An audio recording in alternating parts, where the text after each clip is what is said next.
So if you look at LinkedIn, what did LinkedIn solve? LinkedIn solved finding more people. Did they solve finding the right people? Not necessarily. They just help you solve finding people. But they're not, they don't know who the right people are for your culture. They don't know all your needs.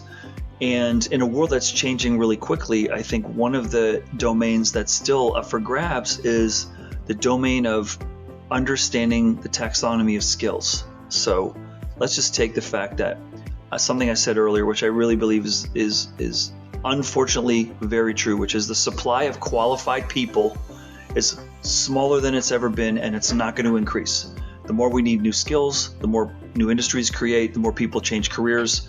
That supply, we're used to having all these people that know how to do this kind of thing, is going to be smaller and smaller.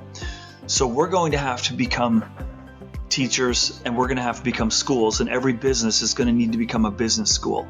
And what I think we need to learn to get better at is, well, if I see that you did X, Y, Z, I know that you can do ABC because I've seen it, the connection of the skill taxonomy of skills. I think we need to be aware of how can we forecast, if I know I need these new skills next year, who's going to be the most likely to learn it?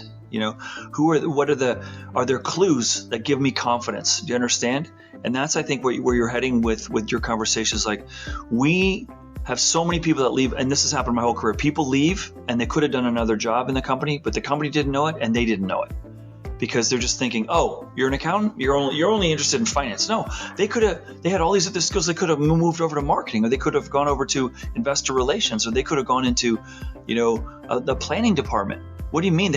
Just because there wasn't a job open in finance doesn't mean they couldn't do something else. You see what I'm saying? We've been very myopic because of the abundance of supply. That supply is gone, and it's going to force us to have to be a lot more creative.